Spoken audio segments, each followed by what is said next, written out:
Muy buen día, queridos hermanos. Pues ya es viernes, llegamos a este viernes 18 de abril, en el que es el único día del año que no se celebra la misa. Hoy no hay el sacrificio de la misa porque vamos a meditar la pasión del Señor. De hecho, la liturgia de hoy tiene tres partes. Primero la liturgia de la palabra, luego la adoración de la Santa Cruz, donde estaremos cumpliendo lo que decía el profeta: mirarán al que traspasaron, y terminando con la Sagrada Comunión. Pero vamos a empezar, mis hermanos, porque la verdad es que es mucho material. Podríamos centrarnos en meditar solamente la pasión porque es larga, y ya como vimos la semana pasada con el domingo en la pasión de Lucas, hoy vamos a ver la pasión según San Juan. Pero las primeras dos lecturas también traen mucho material y vamos a tratar de condensarlo. La primera lectura es del profeta Isaías, capítulo 52, desde el versículo 13 del capítulo 52 hasta el versículo 12 del capítulo 53. Y es el cuarto cántico del siervo de Yahvé.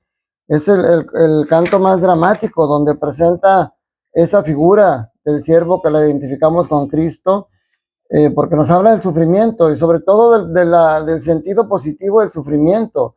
Y parecía no ser así, porque si leen ustedes todo el pasaje, después de que pasa a los golpes, dice: no tenía gracia ni belleza, no vimos en él ningún aspecto atrayente, despreciado y rechazado por los hombres, varón de dolores, habituado al sufrimiento, como uno de lo cual se aparta la mirada, despreciado y desestimado.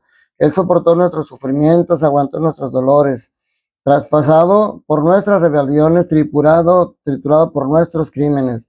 El Señor cargó sobre él todos nuestros crímenes. Cuando lo maltrataban, se humillaba y no abría la boca.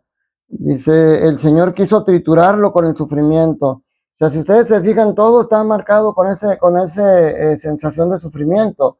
Sin embargo, obviamente en la cultura judía, el sufrimiento, la enfermedad, todo eso la relacionaban con el pecado. O sea, era un castigo por algo malo que habías hecho. Pero aquí se rompe ese esquema, porque desde aquí nos empieza a hablar ya de todo lo positivo que Dios puede sacar aún del sufrimiento. Porque dice: soportó el castigo que nos trae la paz. O sea, ya era el primer fruto. Por sus llagas hemos sido curados. O sea, ese castigo no solamente nos dio la paz, sino nos cura del peor enfermedad, que es la del pecado. Entregó su vida como expiación. O sea, son los puntos. Por medio de él prosperarán los designios, por sus fatigas verá la luz y se saciará, con sus sufrimientos justificará a muchos. Por eso le daré una parte entre los grandes. O sea, aquí está hablando ya de ese sentido del sufrimiento, que solamente puede darse a través de Dios y en el caso de nosotros, a través del Cristo Jesús. En la segunda lectura, que es de la carta a los Hebreos, capítulo 4, versículos del 14 al final, y de capítulo 14 al 16, y capítulo 5, versículos del 7 al 9.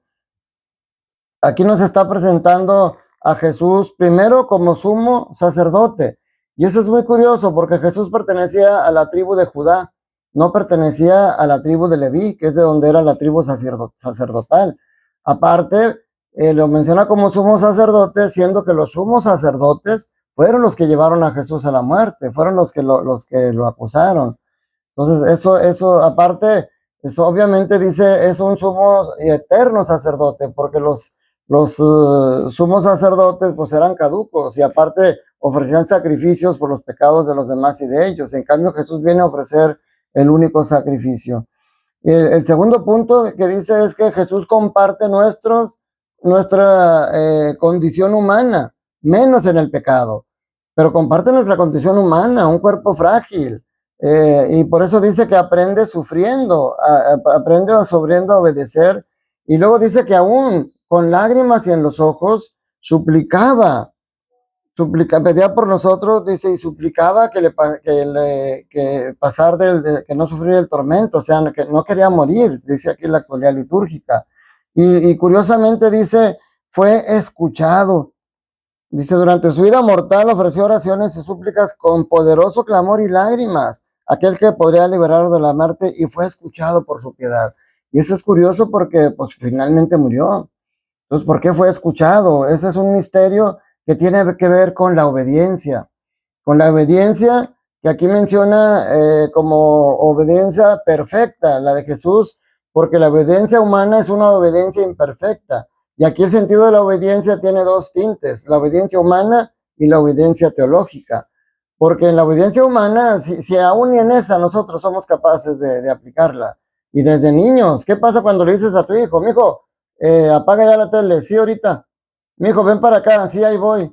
Y batallamos para obedecer. Y aún nosotros los adultos no obedecemos las normas. Vemos el semáforo rojo y aún nos pasamos.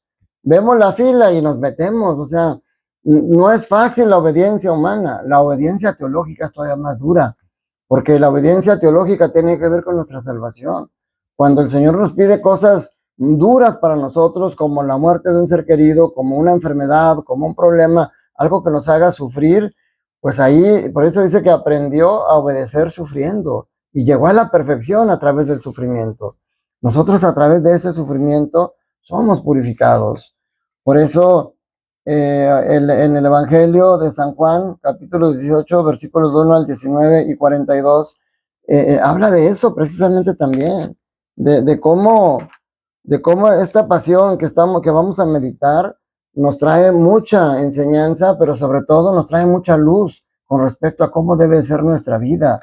Porque a veces hay cosas que no entendíamos, como cuando Jesucristo decía, el que te golpea una mejilla, preséntale la otra, y decíamos, entonces tienes que dejarte golpear, y no es así. Fíjense hoy cómo cuando a Jesús lo presentan con el sumo sacerdote, dice, le hacen preguntas y Jesús no le contesta como ellos quieren que conteste. Jesús dice, yo he hablado abiertamente al mundo, he enseñado continuamente, ¿por qué me preguntas? Pregúntale a los que me oyeron, empieza a decir, y uno de los guardias le da una bofetada, y Jesús no pone la otra mejilla. Dice, le da una bofetada y le dice, así contestas al sumo sacerdote.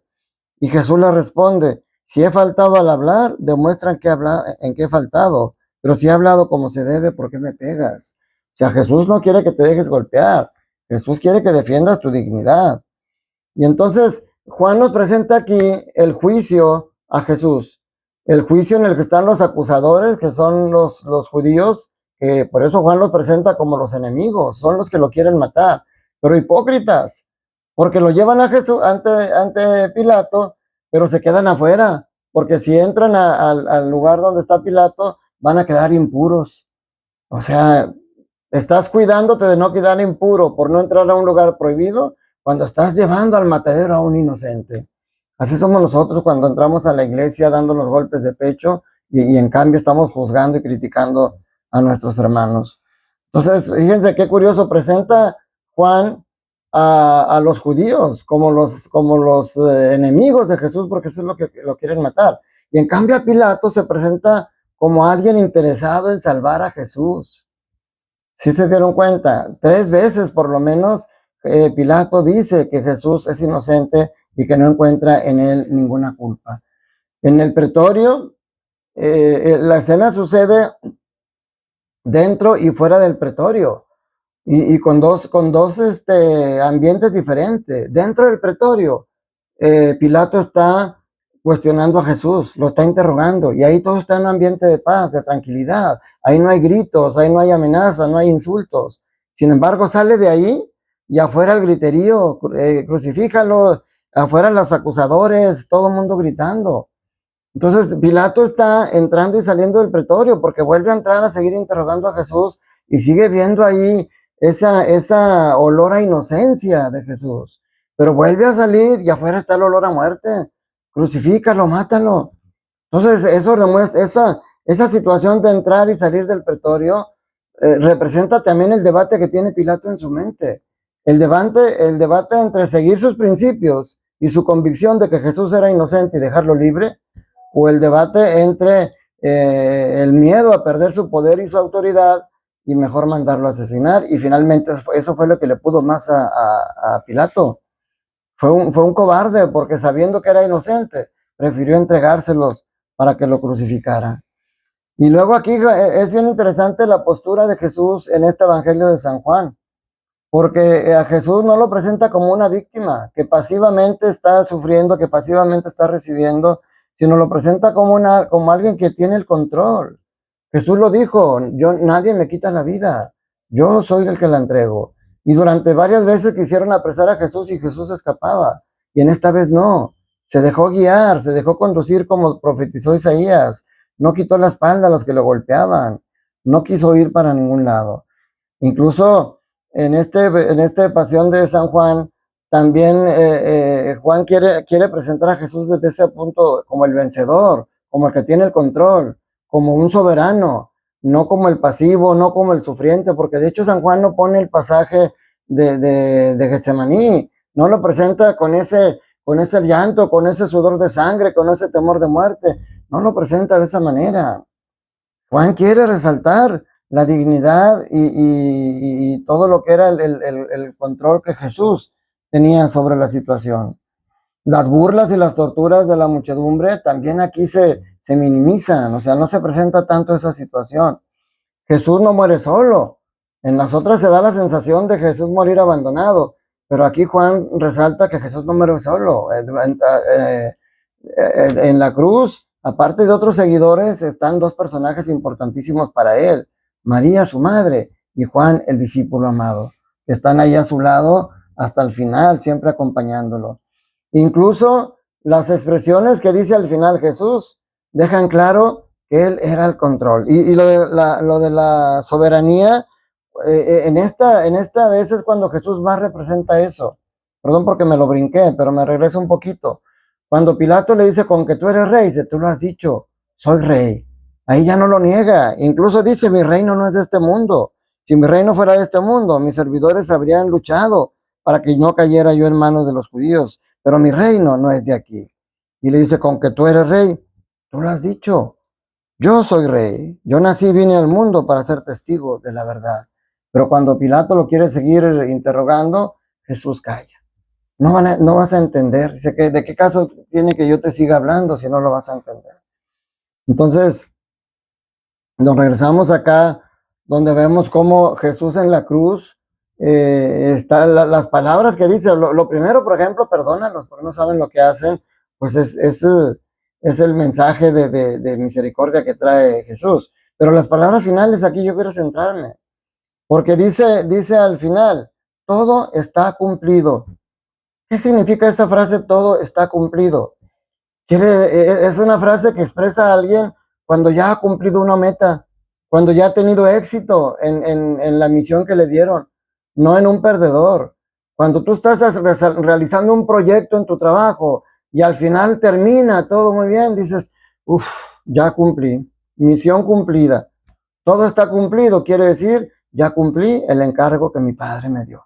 No es una expresión de un fracasado, es la expresión de un triunfador. Y luego, en el momento de su muerte, los sinópticos dicen, murió, exhaló, y aquí no. Aquí Juan dice, entregó el espíritu. O sea, entregó el espíritu. Es una acción, no es una muerte pasiva, es una acción activa, valga la redundancia. O sea, él dice, y repetimos lo que él dijo, nadie me la quita la vida, yo la doy, porque yo la vuelvo a recuperar. Entonces, una gran enseñanza que nos da este pasaje del Evangelio de la Pasión, y que nos lo da también la primera lectura y la segunda que veamos ahorita, es ver las cosas desde la perspectiva de la fe. La realidad tiene que verse desde la perspectiva de la fe, porque y sobre todo la fe y la confianza en un Dios todopoderoso, en un Dios Padre que puede cambiar lo que parecía fracaso, lo puede cambiar a éxito. Lo que parece muerte, él lo cambia a vida. Lo que parece pecado, él lo convierte en gracia. Donde abunda el pecado, sobreabunda la gracia. Es que son muchas cosas que podemos meditar de la pasión del Señor. Lo importante, mi hermano, es que tú la estés viviendo con intensidad y no de una actitud pasiva. No solamente como espectador. Que te des cuenta que todo eso que estamos meditando fue por amor a ti. Y entonces, ¿cuál es tu respuesta? ¿Cuál es la respuesta? Si tú ves las cosas con la óptica humana, tú vas a ver el sufrimiento como un castigo, como porque yo no merezco esto, y yo merezco vivir bien y cómodamente y tener dinero, y vas a hacer, el diablo te va a ir llevando con actitudes que te van alejando de Dios. Y el problema es que alejarte de Dios es alejarte de la luz, es caminar en la oscuridad. Y si caminas en la oscuridad, pues con seguridad vas a tropezar. Por eso en la adoración de la Santa Cruz se cumple lo que dice el profeta: mirarán a la que traspasaron. Pero lo vamos a ver no como un fracasado, sino como un triunfador. Porque al vencer en la muerte, está anticipando que nosotros también la vamos a vencer, no por nuestra propia autoridad, no por nuestro propio poder, sino porque Él la venció por nosotros. Y por eso yo tengo la certeza de que mi padre, mi hermano, mi nieto, todas las personas, mi abuelita, las personas que nos han precedido y que ya por nuestra fe pensamos que están en el cielo, esto que estamos meditando de la pasión y la muerte de Jesús, nos está enseñando que ellos viven todavía y que ellos están esperando el momento donde podamos volvernos a reunir. Sí, tenemos que pasar muchos dolores y sufrimientos, dice San Pablo, todavía hay mucho que sufrir en este mundo, pero nada de eso se compara con la gloria del cielo. Y hoy dice la carta a los Hebreos: no tenemos un sumo sacerdote que sea indiferente al dolor y el sufrimiento, porque Él quiso padecer como nosotros. Ánimo, mi hermano, vamos a prepararnos con mucho amor después de vivir intensamente este Viernes Santo, para empezar ahora sí mañana, en la tarde, la vigilia pascual, y empezar a prepararnos para gritar: Cristo está vivo. Que la bendición de Dios Todopoderoso, Padre, Hijo y Espíritu Santo, descienda sobre ustedes, sus familias, trabajos, escuelas y permanezca para siempre. Que tengas un día lleno del amor de Dios. Te mando un fuerte abrazo.